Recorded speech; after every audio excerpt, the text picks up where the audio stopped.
निर्गमन ग्रंथ अध्याय 18। ईश्वर ने जो कुछ मूसा और अपनी प्रजा इज़राइल के लिए किया था और प्रभु किस प्रकार इज़राइल को मिस्र से निकाल लाया था, उसके विषय में मूसा के ससुर मिदियान के याजक यित्रो ने सुना था। मूसा का ससुर यित्रो मूसा की पत्नी सिपोरा को, जिसे मूसा ने उसके दो पुत्रों के साथ अपने ससुराल भेज दिया था, अपने पास रखा था। दोनों पुत्रों में एक का नाम गेर्शोम था, क्योंकि मूसा ने कहा था, मैं विदेश में प्रवासी हूँ। दूसरे का नाम एलिएज़र था, क्योंकि उसने कहा था, मेरे पिता का ईश्वर मेरा सहायक हुआ और उसने मुझे फ़िरौन की तलवार से बचा लिया। मूसा का ससुर यित्रो उसके पुत्रों और अब उसकी पत्नी को लेकर उस निर्जन प्रदेश में मूसा के पास आया, जहाँ उसने ईश्वर के पर्वत के पास पड़ाव डाला था। उसने मूसा को कहला भेजा, मैं तुम्हारा ससुर यित्रो तुम्हारी पत्नी और उसके दोनों पुत्रों को लेकर तुमसे मिलने आया हूँ। मूसा अपने ससुर से मिलने गया। उसने उसे झुककर प्रणाम किया और उसका चुम्बन किया। उन्होंने एक दूसरे का कुशल क्षेम पूछा और तंबू में आए। तब मूसा ने अपने ससुर को वह सब बताया जो प्रभु ने इज़राइलियों के लिए फ़िरौन और मिस्रियों के विरुद्ध किया था। मार्ग में किन किन कठिनाइयों का सामना करना पड़ा और प्रभु ने किस प्रकार उनकी रक्षा की थी। यित्रो प्रसन्न हुआ जब उसने यह सुना कि प्रभु ने इज़राइलियों के साथ कैसे कैसे उपकार किए और उन्हें किस प्रकार मिस्रियों के हाथ से छुड़ाया था। यित्रो ने कहा, वह प्रभु धन्य है जिसने तुम्हें मिस्रियों और फ़िरौन के हाथों से बचाया है। मैं अब यह जान गया हूँ कि प्रभु सब देवताओं से बड़ा है, क्योंकि उसने लोगों को उन मिस्रियों के हाथों से बचाया है जिन्होंने उनके साथ दुर्व्यवहार किया था। तब मूसा के ससुर यित्रो ने प्रभु को आहुति और बलिदान चढ़ाए। इसके बाद हारून इज़राइलियों के नेताओं के साथ प्रभु के सामने मूसा के ससुर के साथ भोजन करने आया। दूसरे दिन सवेरे मूसा लोगों का न्याय करने के लिए बैठा और लोग मूसा के आसपास सवेरे से शाम तक खड़े रहे। मूसा के ससुर ने जब यह देखा कि मूसा लोगों के लिए क्या कर रहा है, तो उसने कहा, तुम इन लोगों के लिए क्या कर रहे हो? तुम अकेले क्यों बैठे हो और सब लोग सवेरे से शाम तक तुम्हारे आसपास क्यों खड़े हैं? मूसा ने अपने ससुर को उत्तर दिया, ईश्वर क्या चाहता है यह जानने के लिए लोग मेरे पास आते हैं। उनमें कोई झगड़ा हो तो वे मेरे पास आते हैं और मैं उनका न्याय करता हूँ। मैं उनको ईश्वर के विधान और उसके निर्णय समझाता हूँ। इस पर मूसा के ससुर ने उससे कहा, तुम जो कर रहे हो वह उचित नहीं है। तुम और तुम्हारे आसपास के लोग थक जाएंगे, क्योंकि यह काम तुम्हारे लिए बहुत भारी है। तुम अकेले इसे नहीं कर सकते। मेरी बात सुनो, मैं तुम्हें एक परामर्श देता हूँ। ईश्वर तुम्हारे साथ रहे। तुम ईश्वर के सामने लोगों के प्रतिनिधि हो और ईश्वर के सामने उनके मामले रख दिया करो। तुम उन्हें विधियों और निर्णयों को समझा दो और वह मार्ग जिस पर उनको चलना चाहिए और वे कार्य जो उन्हें करना चाहिए। लेकिन लोगों के बीच से तुम योग्य, ईश्वर पर श्रद्धा रखने वाले, विश्वास पात्र और घूस न लेने वाले व्यक्तियों को चुनो और उन्हें हजार हजार, सौ सौ, पचास पचास और दस दस मनुष्यों की टोली पर शासक के रूप में नियुक्त कर दो। वे हर समय लोगों का न्याय करते रहें। वे हर बड़ा मामला तुम्हारे पास लाएं और सब छोटे मामलों का निपटारा स्वयं कर लिया करें। इस तरह तुम्हारे काम में वे हाथ बटाएंगे और तुम्हारा बोझ हल्का हो जाएगा। यदि तुम ऐसा करो और ईश्वर की ऐसी आज्ञा हो तो तुम काम संभाल लोगे और लोग भी संतुष्ट होकर अपने अपने घर जाएंगे। मूसा ने अपने ससुर की सलाह मान ली और उसने जैसा कहा था वैसा ही किया। मूसा ने सारे इज़राइली लोगों में से योग्य पुरुषों को चुन लिया और उन्हें लोगों के ऊपर प्रधान नियुक्त कर दिया, हजार हजार, सौ सौ, पचास पचास और दस दस व्यक्तियों के शासक के रूप में। वे हर समय लोगों का न्याय किया करते थे। वे मूसा के पास सब कठिन मामले लाते थे, लेकिन सब छोटे मामले स्वयं निपटाते थे। इसके बाद मूसा ने अपने ससुर को विदा किया और वह स्वदेश लौट गया। अध्याय 19। मिस्र देश से निकलने के ठीक 3 महीने बाद इज़राइली सीनाई की मरुभूमि पहुंचे। वे रफीदीम से चले थे और उन्होंने सीनाई की मरुभूमि पहुंचकर पहाड़ के सामने ही पड़ाव डाला। मूसा ईश्वर से मिलने के लिए पर्वत पर चढ़ा और ईश्वर ने वहां उससे कहा, तुम याकूब के घराने से यह कहोगे और इज़राइल के पुत्रों को यह बता दोगे, तुम लोगों ने स्वयं देखा है कि मैंने मिस्र के साथ क्या क्या किया और मैं किस तरह तुम लोगों को गरूड़ के पंखों पर बैठाकर यहाँ अपने पास ले आया। यदि तुम मेरी बात मानोगे और मेरे विधान के अनुसार चलोगे तो तुम सब राष्ट्रों में से मेरी अपनी प्रजा बन जाओगे, क्योंकि समस्त पृथ्वी मेरी है। तुम मेरे लिए याजकों के राजवंश तथा पवित्र राष्ट्र बन जाओगे। यही संदेश इज़राइल के पुत्रों को सुनाओ। मूसा ने लौटकर प्रजा के नेताओं को बुलाया और जो कुछ प्रभु ने उससे कहा था वह सब उनके सामने प्रस्तुत किया। सब लोगों ने एक स्वर से यह उत्तर दिया, ईश्वर जो कुछ कहता है हम वह सब पूरा करेंगे। प्रभु ने मूसा से कहा, मैं एक काले बादल में तुम्हारे पास आ रहा हूँ, जिससे ये लोग मुझे तुम्हारे साथ बातें करता हुआ सुने और तुम में सदैव अटल विश्वास करें। मूसा ने प्रभु को लोगों का उत्तर सुना दिया। प्रभु ने मूसा से कहा, तुम लोगों के पास जाकर आदेश दो कि वे आज और कल अपने को पवित्र करें और अपने वस्त्र धो लें। वे परसों के लिए अपने को तैयार करें, क्योंकि परसों प्रभु सभी लोगों के सामने सिनाई पर्वत पर उतरेगा। तुम लोगों के लिए चारों तरफ एक सीमा निश्चित कर दोगे और उनसे कहोगे, ध्यान रखो पर्वत पर कोई नहीं चढ़े और ना उसकी तहटे पर पहुंचे। जो पर्वत का स्पर्श करेगा वो मारा जाएगा। कोई व्यक्ति दोषी का स्पर्श नहीं करेगा, वह पत्थरों या तीरों से मारा जाएगा। चाहे वह पशु हो चाहे मनुष्य, वह जीवित नहीं रह सकेगा।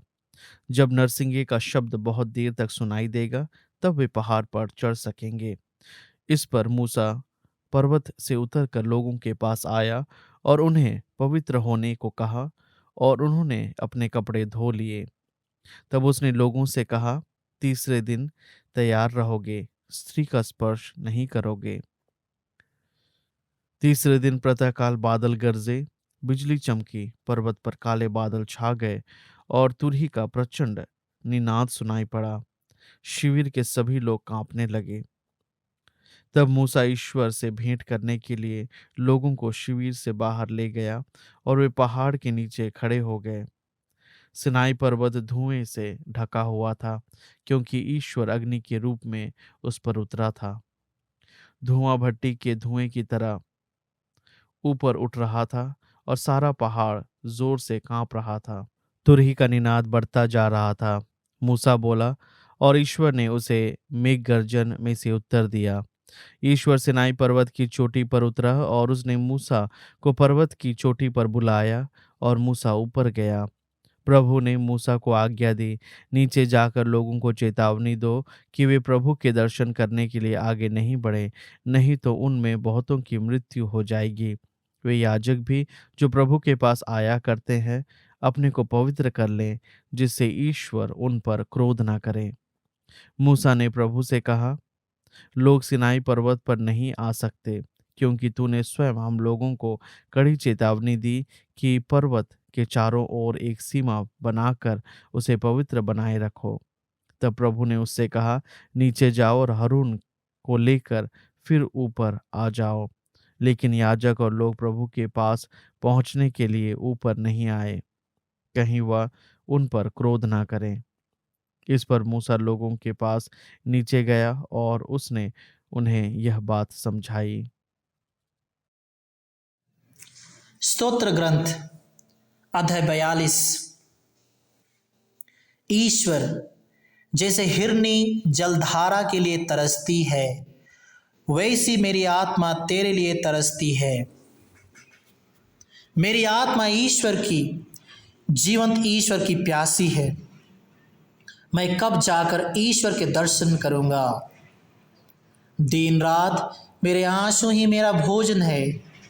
लोग दिन भर यह कहते हुए मुझे चढ़ते हैं, कहाँ है तुम्हारा ईश्वर? मैं भाव विभोर होकर वह समय याद करता हूँ जब उत्सव मनाती हुई भीड़ में मैं अन्य तीर्थ यात्रियों के साथ आनंद और उल्लास के गीत गाते हुए ईश्वर के मंदिर की ओर बढ़ रहा था। मेरी आत्मा क्यों उदास हो, क्यों आह भरती हो? ईश्वर पर भरोसा रखो, मैं फिर उसका धन्यवाद करूँगा। वह मेरा मुक्तिदाता और मेरा ईश्वर है।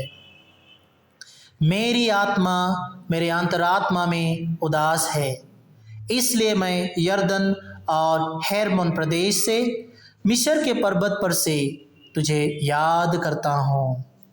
तेरे जल प्रपातों का घोर निनद प्रतिध्वनि होकर गरजता है। तेरी समस्त लहरें और तरंगे मुझ पर गिरकर बह गई है। दिन में मैं प्रभु की कृपा के लिए तरसता हूँ। रात को मैं अपने जीवंत ईश्वर की स्तुति गाता हूँ।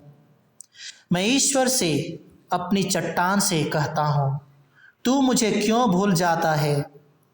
शत्रु के अत्याचार से दुखी होकर मुझे क्यों भटकना पड़ता है? मेरी हड्डियां रौंदी जा रही है। मेरे विरोधी यह कहते हुए दिन भर मेरा अपमान करते हैं, कहाँ है तुम्हारा ईश्वर? मेरी आत्मा क्यों उदास हो, क्यों आह भरती हो? ईश्वर पर भरोसा रखो, मैं फिर उसका धन्यवाद करूँगा। वह मेरा मुक्तिदाता और मेरा ईश्वर है। स्तोत्र ग्रंथ अध्याय 43। ईश्वर, मुझे न्याय दिला, इस विधर्मी पीढ़ी के विरुद्ध मेरा पक्ष ले। ईश्वर, कपटी और कुटिल लोगों से मुझे बचाए रखने की कृपा कर। ईश्वर, तू ही मेरा आश्रय है, तूने मुझे क्यों त्याग दिया? शत्रु के अत्याचार से दुखी होकर मुझे क्यों भटकना पड़ता है? अपनी ज्योति और अपना सत्य भेज, वे मुझे मार्ग दिखाकर तेरे पवित्र पर्वत तक, मेरे निवास स्थान तक पहुंचा देंगे। मैं ईश्वर की बेदी के पास जाऊंगा, ईश्वर के पास जो मेरा आनंद और उल्लास है। मैं वीणा बजाते हुए अपने प्रभु ईश्वर की स्तुति करूंगा। मेरी आत्मा उदास क्यों हो, क्यों आह भरती हो? ईश्वर पर भरोसा रखो, मैं फिर उसका धन्यवाद करूंगा। वह मेरा मुक्तिदाता और मेरा ईश्वर है। संत मत्ती का सुसमाचार अध्याय 23। ढोंगी शास्त्रियों और फरीसियों, धिक्कार तुम लोगों को! तुम पुदीने, सौंफ और जीरे का दशमांश तो देते हो, किंतु न्याय, दया और ईमानदारी संहिता की मुख्य बातों की उपेक्षा करते हो। इन्हें करते रहना और उनकी भी अपेक्षा नहीं करना तुम्हारे लिए उचित था। अंधे नेताओं, तुम मच्छर छानते हो किंतु ऊंट निगल जाते हो। ढोंगी शास्त्रियों और फरीसियों, धिक्कार तुम लोगों को! तुम प्याले और थाली को बाहर से मांजते हो, किंतु भीतर वे लूट और असंयम से भरे हुए हैं। अंधे फरीसी, पहले भीतर से प्याले को साफ कर लो, जिससे वह बाहर से भी साफ हो जाए। ढोंगी शास्त्रियों और फरीसियों, धिक्कार तुम लोगों को!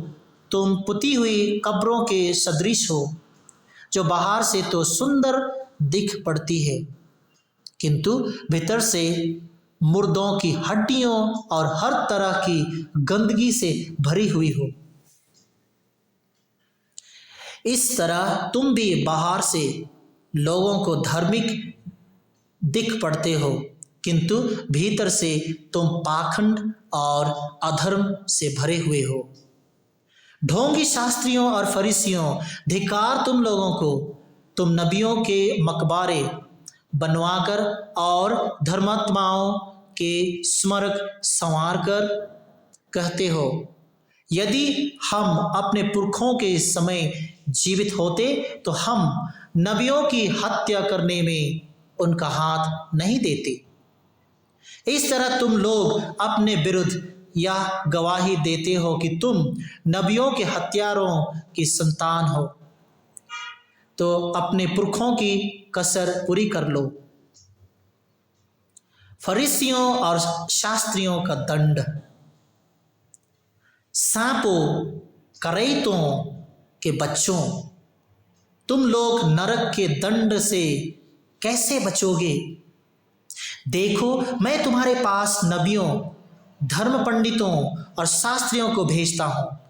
तुम उनमें से कितनों को मार डालोगे और क्रूस पर चढ़ाओगे, कितनों को अपने सभागृहों में कोड़े लगवाओगे और नगर नगर में सताते रहोगे, जिससे पृथ्वी पर धर्मात्माओं का जितना रक्त बहाया गया, धर्मी हबील के रक्त से लेकर बखरियस के पुत्र जकरियस के रक्त तक, जिसे तुम लोगों ने मंदिर गर्भ और वेदी के बीच मार डाला था, वह सब तुम्हारे सिर पर है। मैं तुम लोगों से यह कहता हूं, यह सब इस पीढ़ी के सिर पड़ेगा। यरूशलेम पर विलाप। यरूशलेम, यरूशलेम, तू नबियों की हत्या करता है और अपने पास भेजे हुए लोगों को पत्थरों से मार देता है।